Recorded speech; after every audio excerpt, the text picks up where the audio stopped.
Pourquoi prier? Avant de tenter de répondre à cette question, je vous propose peut-être de redéfinir un petit peu ce qu'est la prière. Karl Barth disait « Quel est l'épanouissement de la personne ?» Car dans la prière, Dieu nous invite à vivre avec lui. J'aime particulièrement cette phrase, cette composition dans cette définition. Dans la prière, c'est Dieu qui invite. Et dans la perspective biblique, la prière fait partie de la réponse humaine à l'action et à l'initiative de Dieu. La prière n'est réellement pas, d'ailleurs, un réflexe humain. Il faut attendre Genèse, chapitre 4, verset 26, pour que la descendance de Seth commence à prier l'Éternel. Dans sa forme élémentaire, la prière peut être considérée comme un rappel. L'homme y rappelle à Dieu ses promesses pour le salut. Elle reste donc plutôt basée sur l'initiative divine de sauver et se décline par l'acceptation de l'humain des promesses qui lui sont faites. La prière est la respiration de l'âme, car c'est l'esprit qui intercède par des soupirs inexprimables, et cet esprit est aussi le souffle, la vie transmise par Dieu. Mais alors, si la prière est une invitation de Dieu, si elle fait partie de la réponse humaine à cette invitation divine, si elle n'est même pas un réflexe humain de prime abord, et puis si en plus de ça, Jésus lui-même dit dans Matthieu 6, verset 8, que le Père sait de quoi vous avez besoin avant que vous le lui demandiez. Alors pourquoi prier? Je vous propose 4 réponses potentielles. La première réponse, c'est pour prendre conscience de nos propres besoins, de nos besoins réels et profonds. C'est souvent lorsqu'on exprime nos pensées que l'on comprend la portée de nos paroles, que nous percevons la portée de ces pensées d'ailleurs, justement. C'est ce qu'on appelle la verbalisation. La verbalisation, en psychanalyse ou en psychologie, c'est la tentative du thérapeute de faire passer les idées inconscientes dans le conscient. Je crois qu'il y a là une première piste de réponse à notre question de départ. Ne nous arrive-t-il pas de ne prendre conscience de ce que nous demandons qu'au moment où nous le formulons ou où nous le disons? C'est de l'abondance du cœur que la bouche parle. Mais parfois, nous n'arrivons à cerner notre propre cœur. Nous n'arrivons pas à cerner notre propre cœur. Nous sommes souvent nous-mêmes surpris par nos réactions personnelles. La prière nous permet donc de verbaliser, de réaliser ce qui remplit notre cœur. En coaching, le coach va souvent apprendre à interroger l'interlocuteur pour qu'il cherche quel est le besoin qui s'exprime à travers ses actions ou ses réactions. Je crois que la prière, c'est le coaching de Dieu. C'est le coaching de Dieu pour moi, pour vous. Et la bonne nouvelle, c'est que quoi que ce soit qui remplisse notre cœur, Dieu est prêt à l'accueillir. D'ailleurs, il le sait déjà. C'est ce que nous dit Jésus. Ce n'est donc pas une surprise pour lui. Et ce n'est donc pas une démarche qui lui est nécessaire à lui. C'est pour nous que cette démarche est salutaire. C'est pour nous que cette démarche est salutaire. De plus, la prière permet de reconnaître sa dépendance à Dieu. Jésus dit, sans moi vous ne pouvez rien faire. Et la prière, c'est un bon moyen de se rappeler cela. Donc, de prendre conscience de ses besoins réels. La deuxième piste que je vous propose, c'est que la prière nous permet de vivre pleinement notre liberté. Si Dieu répondait à tous nos besoins, à tout ce que nous demandons, sans que nous l'exprimions, nous ne serions pas réellement libres, puisque nous aurions des réponses à des questions que nous n'avons pas posées. Dans Genèse 2, versets 19 et 20, la Bible décrit quelque chose qui me touche et dont je crois vous avoir déjà parlé. Dieu va mettre en place quelque chose qui est particulièrement intéressant à mon point de vue. Alors que le verset 18 de Genèse 2 nous dit que Dieu fait le constat qu'il n'est pas bon que l'homme soit seul et qu'il prend la décision de lui faire une aide semblable à lui, on pourrait s'attendre à voir la description de cette aide et à voir la description de Dieu mettant en place cette aide, de Dieu créant cette aide. À la place de ça, qu'avons-nous? L'Éternel Dieu forma de la terre tous les animaux des champs et tous les oiseaux du ciel et les fit venir vers l'homme pour voir comment il les appellerait. Et afin que tout être vivant portât le nom qu'il lui donnerait. Et l'homme donna des noms à tout le bétail, aux oiseaux du ciel et à tous les animaux des champs. Mais pour l'homme, il ne trouva point d'aide semblable à lui. En réalité, Dieu offre, par cette action, la possibilité à l'homme, à l'humain, de prendre conscience qu'il n'a pas de correspondance. Il n'a pas de correspondant, il n'y a pas de vis-à-vis. Il ne trouve pas d'aide qui lui corresponde. Correspondre, c'est se répondre mutuellement. La différence la plus marquante entre l'homme et l'animal, c'est peut-être la parole. C'est ce potentiel de la parole qui apporte à l'homme, l'humain, la vraie liberté. Cela est tellement vrai que c'est la parole de vérité qui a été faite chair et qui a habité au milieu de nous. La parole est libératrice lorsqu'elle est celle de la vérité, ou elle est tyrannique lorsqu'elle est celle du père du mensonge. Par la prière, en s'adressant à Dieu, nous nous adressons au Dieu de la vérité. Nous pouvons donc nous libérer, car il ne nous impose pas sa réponse à nos besoins. Même ce qui est bon, Dieu ne souhaite pas nous l'imposer. La prière a aussi ceci de formidable. Elle nous permet à la fois d'exprimer nos besoins et de nous disposer à l'écoute des réponses du Seigneur. Par la prière, Dieu souhaite nous encourager à une meilleure vie sans nous imposer ses réponses. Apporter la délivrance, il veut nous apporter la délivrance, mais il sait attendre que nous lui demandions librement, que nous en sentions le besoin. Il ne s'impose pas sous motif qu'il connaît déjà ses besoins. Même si les réponses peuvent être très rapides.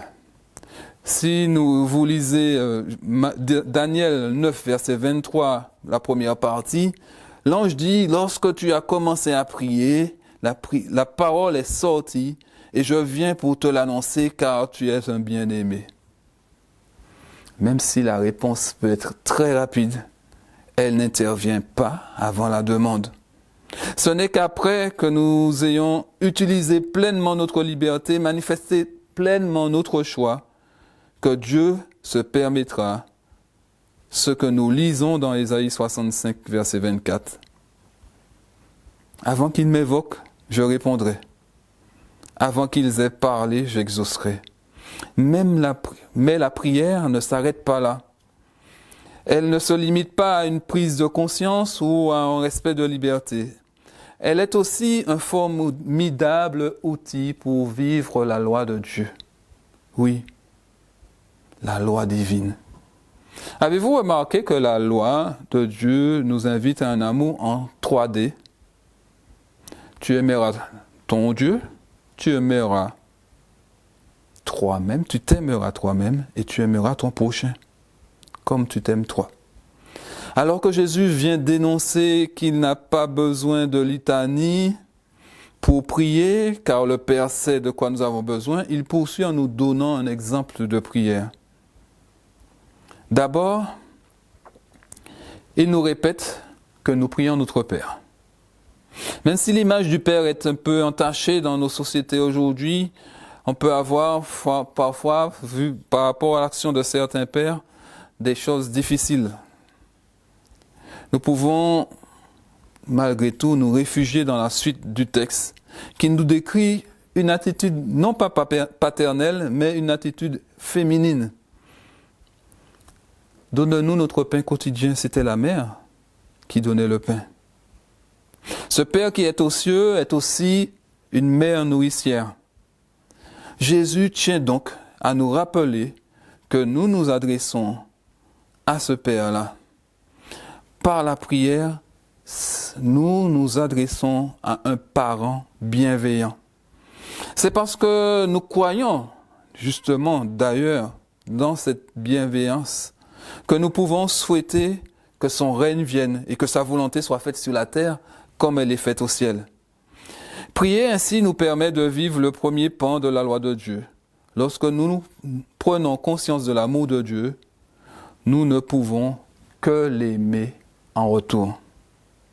Ensuite, en priant selon le modèle du Christ, nous prions pour nous-mêmes. Donne-nous, pardonne-nous, ne nous induis pas. Nous sommes au centre des préoccupations. Nous vivons ainsi la deuxième phase de la loi divine. Et enfin, en suivant l'exemple du Seigneur, nous considérons aussi les autres, ceux qui nous entourent. L'emploi du pluriel que nous propose Jésus dans le Notre Père, comme nous pardonnons à ceux qui nous ont offensés, sont autant de leçons pour nous dire que nous ne sommes pas seuls, que ceux qui nous entourent méritent notre attention autant que nous méritons celle de Dieu. C'est ainsi que nous pouvons donc accomplir la troisième phase de la loi de Dieu. La prière de Jean 17 est encore un exemple de cette position en 3D. Jésus prie d'abord pour lui, mais aussi pour ses disciples et pour tous ceux qui vont croire en lui. Et la prière me semble donc aujourd'hui d'autant plus d'actualité, puisque lorsque l'on regarde par exemple l'épître aux Éphésiens, celle à Timothée, toutes ces paroles, tous ces textes nous encouragent à vivre ce troisième versant de la prière d'une façon qui devrait coller à ce que nous vivons dans notre pays. Je crois qu'en vivant les périodes que nous vivons maintenant, nous devrions prier pour nos gouvernements, pour nos compatriotes, afin que notre pays retrouve autant que possible la sérénité dont il a besoin. Mais ce n'est pas tout. La prière permet aussi, et c'est la quatrième phase que je vous propose, quatrième potentielle réponse, de nous sentir heureux. Justement, dans toute cette instabilité, pouvons être un peu bousculés. Et puis, peut-être, nous pouvons réfléchir ensemble. Quelle était la dernière fois où vous vous êtes senti heureux? Souvent, lorsqu'on pose cette question, on a besoin d'un long moment de réflexion, tellement la vie est speed, trépidante. J'ai fait cet exercice il n'y a pas longtemps. Et la réponse qui m'est venue, c'est « compte les bienfaits de Dieu ». Parce que si je m'arrête à tout ce que je vis, à tout ce qu'il y a autour de moi, à l'instabilité, aux guerres, etc., alors oui, il est compliqué d'être heureux. mais compte les bienfaits de Dieu. Comptons les bienfaits de Dieu. En faisant cet exercice d'essayer de compter les bienfaits de Dieu, moi je me suis senti mieux. Et je crois que la prière aide à faire cet exercice. Lorsque nous prions, nos yeux peuvent s'ouvrir sur ce que Dieu fait pour nous. Ce n'est pas naturel, car nous retenons plus facilement les choses difficiles. Mais il n'y a pas que ça autour de nous. Je vais vous inviter à regarder assez rapidement ce qui se trouve dans 2 Rois 6 au verset 15 à 17. Élisée est dans cette ville, entouré par l'armée des ennemis d'Israël. Et son serviteur, voyant cette armée, lui demande « Mais qu'est-ce que nous allons faire ?» Et Élisée va prier ainsi, « Ouvre ses yeux, Seigneur, afin qu'il voie. » La prière est un instrument qui peut nous ouvrir les yeux, afin que nous voyions que ceux qui sont avec nous sont plus nombreux que ceux qui sont contre nous. Si nous le souhaitons, par la prière, le Seigneur peut ouvrir nos yeux pour que nous voyions ses bienfaits. Il nous a donné un outil précieux pour ça. C'est la prière. Ainsi, la prière sert à prendre conscience de nos besoins réels, à vivre pleinement notre liberté, à vivre parfaitement la loi de Dieu en aimant le Seigneur et le prochain comme soi-même. Et enfin, elle nous aide à compter les bienfaits de Dieu pour être heureux. N'est-ce pas là un outil magnifique? Si nous en sommes convaincus, utilisons-le sans modération. Et si nous doutons encore, mettons-le à l'épreuve et nous verrons les fruits qu'ils pourront apporter. Amen.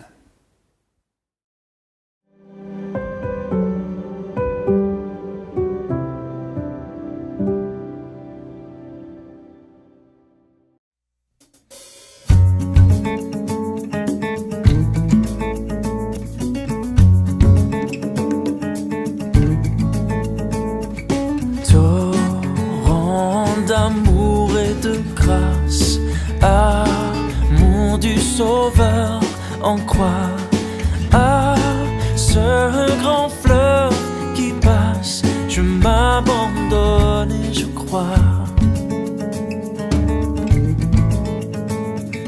Ah, que partout se répand ce fleuve à la grande voix, que entendre l'appel qui vient de la croix. Je crois à ton sacrifice, ô Jésus, agneau de Dieu, et couvert par ta justice, j'entrerai dans le saint lieu.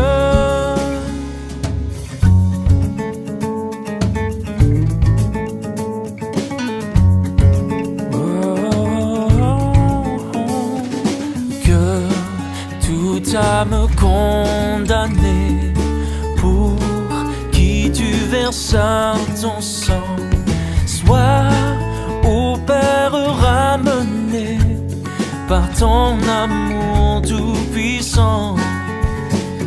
Oui, je crois à ton sacrifice, ô Jésus, agneau de Dieu, et couvert par ta justice, j'entrerai dans le saint lieu. Oh, oh.